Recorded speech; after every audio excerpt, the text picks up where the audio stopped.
Getting into the world of SMMA can be very confusing. There's a lot of gurus and social media marketing experts out there that claim that they know the way how to start an SMMA from 0 to 10K. Here are the steps you need to follow. By the way, you need to buy my course. That's not the way that I'm going to explain it to you today. Today I'm going to be explaining how you can start an SMMA and the steps that you need to take from going from, the ground basics to signing your first client and beginning work. There's been a lot of confusion recently on just how the business model has functioned, what you need to do, what softwares you need to do, and this I'm going to pretty much break down everything you need to do to get going as a beginner. So let's dive into the computer real quick. So this is my SMMA business model that I created simply for this video, and we're just going to go step by step. I think there are in total 6 steps, so I'll just dive into each one of them. Step 1 is deciding your niche or target market. That's the absolute most important thing when you're starting an agency, because you want to know who to reach out to, whether that's e-commerce, local stores, lawyers, dental, medical. There's a lot of different niches you can go into. Here I just listed some examples that I just said, but there are a lot of niches outside of this you can go for. My target market or niche is e-commerce. So like for me, when I'm doing cold emails or outreach, we'll go to the owner of the e-commerce store or whatever, send them an email, and that's just my niche. But there are a lot of people that start out with restaurants. There's a lot of people that start out with dental. There's like local stores around the area which you can cold call, which is a great method for local stores. The most important part of just starting out in SMMA is deciding who your target market is going to be. So step 1, you need to decide that. I would really go with what you're interested in. For me, I'm not really well versed on lawyers or dental or medical, so like I would be just less inclined to work. I love e-commerce. I've had a couple internships with different e-commerce companies, so I just know the industry. I'm interested in it, so that's my niche. So that's step 1. Step 2 is to do outreach, and starting is always the hardest part. So really, I have this guideline here, but the biggest part is just sitting down and really sending those initial emails. So using either your personal email or your domain. Again, I recommend that you use a domain because it just comes across more professional. You reach out to businesses within your niche that are qualified. So what kind of makes a business qualified? Well, one, they aren't massive, but they're big enough to need your services. So obviously when you're starting an SMMA, you're not going to go for the big companies like Nike, Adidas, all the bigger kind of companies. So you're going to want to stick with the 10K to 50K follower mark on social media. That may seem like a lot, but really in terms of for my industry, in terms of e-commerce stores, that is not a huge following. So get in early and then grow with the company as they grow and help them grow as well. So another thing here is that they're missing out on your services. So whatever you're offering here, I just put in some examples, but if they're not making any reels or shorts or TikToks, you need to provide that for them. No short form content nowadays is really something that you can't have at all. So if that's something that somebody is not providing, provide it for them. Infrequent posting, if they're a 30K, 35K followers Instagram account and they're only posting once a week, or they're just not frequently posting or not consistently posting, I think is a better word, then you can provide that for them. And then again here, no Facebook ads. So Facebook ads is a whole nother monster that I'm going to create a video on, because a lot of people have been asking like how you actually sign a client and what's next after when you provide Facebook ads, and some good strategies within it. So I'll go into that, but this is just an example for somebody that you're reaching out to that doesn't provide Facebook ads. So once you find their pain point, you tell them that you can find a solution for their pain point. That's just the overall kind of arching theme for outreach. So step 3 here is landing a meeting and closing the call. So once you've outreached, once they've responded, you've set up that meeting, you set either a Zoom call or a Google Meets. Everything outside is kind of just not as popular, so I would recommend sticking with these 2 main methods. And then use the following guideline for what you should cover. So a lot of people get confused when they go into a meeting, they just kind of sit still, they don't really know what to talk about.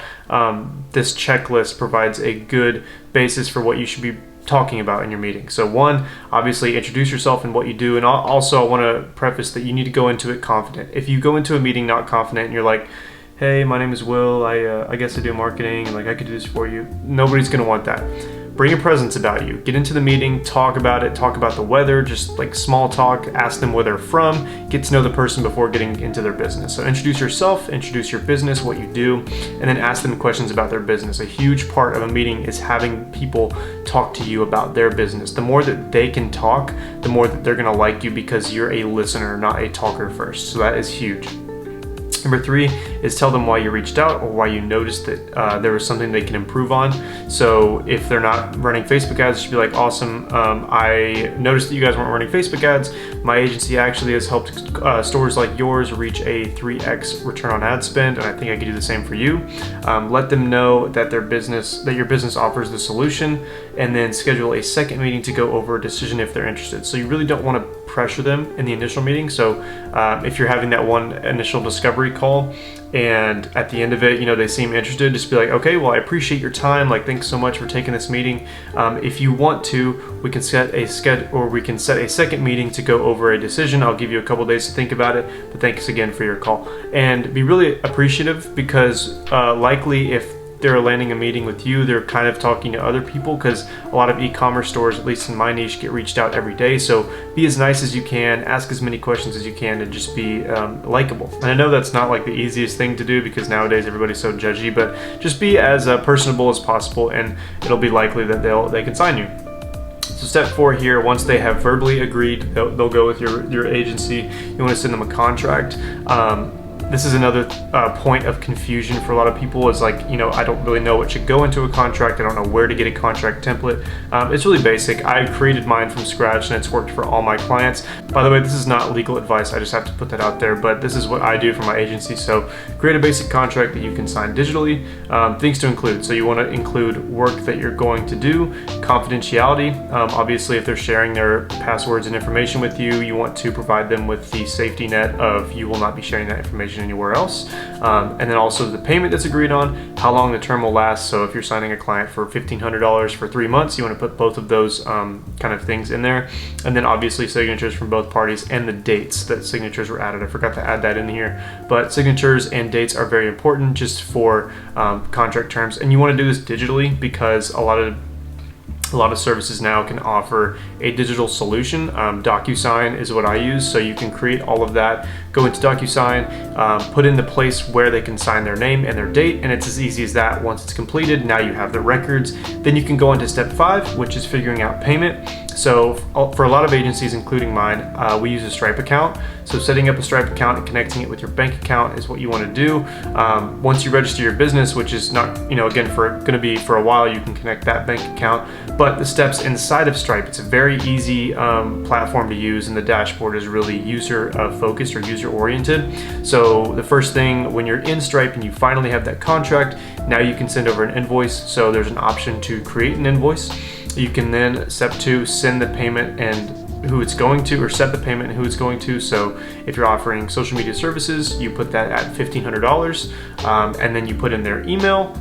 Stripe then sends them an email. Also, when you send the invoice, let them know that the Stripe invoice may not go to their initial inbox. Sometimes it goes to spam, just because it's like an invoice, and if your email has only been talking to them a couple times, then it may just get sent to spam. So let them know ahead of time. I've let all my clients know that. I hate the way that looks, because it looks spammy, but it's not.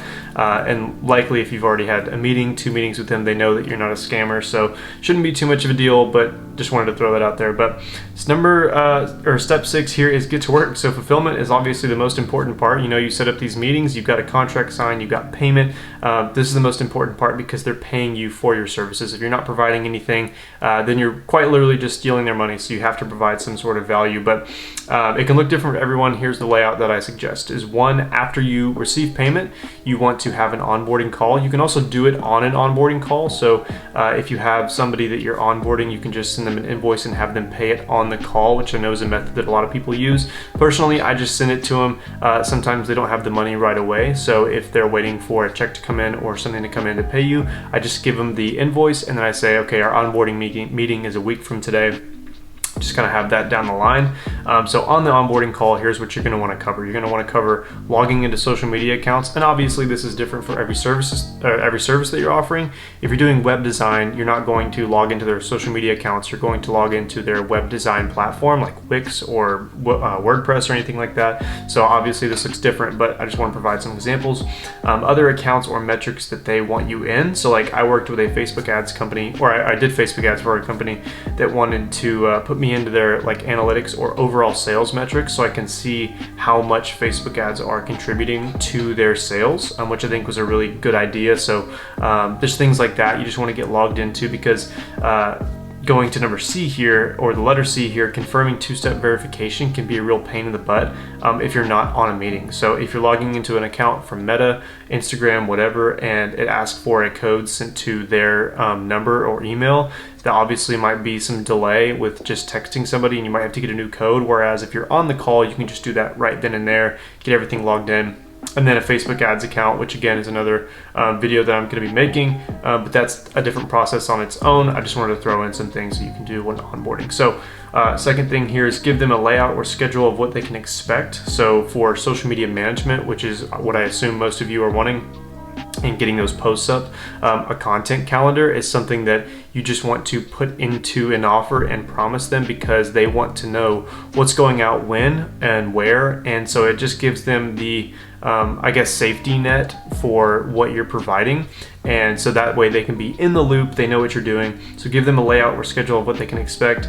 And then number 3 here is weekly and bi-weekly calls on how things are going. So just going over, you know, some growth, what's expected this next week or 2 weeks, things like that. You know, you want to over provide for your clients in order to reduce the churn rate. So churn rate being how often a client leaves you. So if somebody is, you know, you just signed somebody, you promise them social media management, in that offer or contract, you may just say, you know, posts for Instagram, TikTok, YouTube, whatever it may be, but then you want to provide them with extra things that weren't necessarily in the contract, so that when you come time to re-sign them, they know that you've already provided more than what they've asked for. So that's just a thing I wanted to throw in here, because that's helped me reduce my churn rate a ton, and I think that it could yours as well. But that is effectively the end of this process. I really just wanted to put a video out there because I know I've gotten some comments recently on how an SMMA starts. What do I need to do? What do I need to focus on? This is really a 1 to 6 step method that you can follow, and feel free to stop at any point in the video and screenshot it. I also have outreach templates that I've been helping people with on Twitter. Go follow my Twitter at growingyourbiz, and I can send that your way as well. But thank you so much for watching this video. I really appreciate it. If you did make it to this point, leave a like and subscribe, and I'll see you in the next one. Peace.